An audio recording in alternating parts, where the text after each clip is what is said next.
Brothers and sisters, I have been reflecting on the hadith of the Prophet ﷺ that there are never three people in some city somewhere or even out in the open deserts that do not establish the prayer together.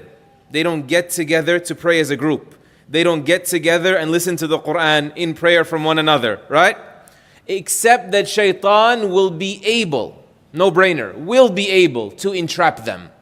He said, the prescription, فَعَلَيْكُمْ بِالْجَمَاعَةِ. So stick together. Because the wolf only eats from the herd the sheep that strays. The sheep that strays. That is why some of the early Muslims used to say about the relationship between man and Shaytan, the wolf of man, right?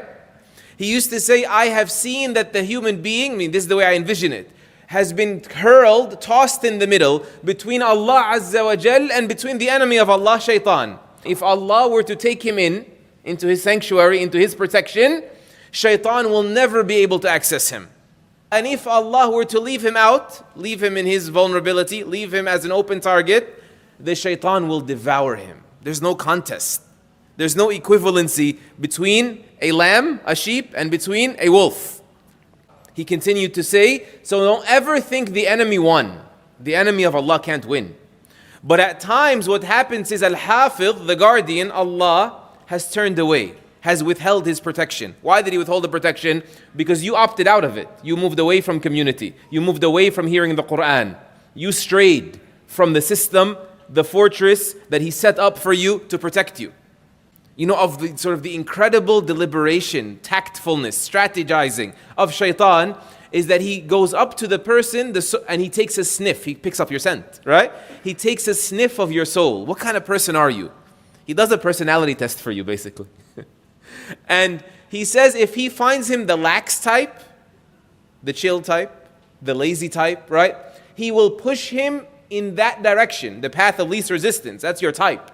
So I'll continue making you more and more lax until you neglect the obligations.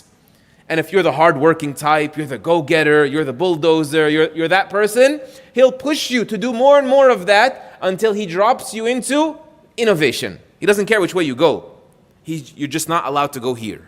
You're not allowed to stay marching straight to Allah. And the Quran captured this as well, by the way. That Shaytan said, لَأَقْعُدَنَّ لَهُمْ صِرَاطَكَ الْمُسْتَقِيمِ. I will lie in wait for them.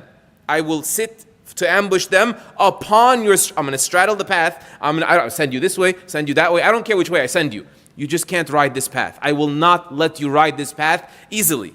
So, in essence, the Quran is being very clear, and the Sunnah in its examples about Shaytan is being very clear, that Shaytan is an engineer. Shaytan is a PhD in misleading you. And by the way, I don't mean misleading you as in you, human beings. You meaning you personally. He studies you and continues studying you and continues refining the strategy based on his study of you. He's endlessly at work. He wants his second PhD and his third and his fourth in you. The Prophet ﷺ once said to the Sahaba, be careful, the Shaytan flows through the blood pathways, the veins of the human being. He's always with you. He's flowing through you, right? He's reading you inside and out, non-stop.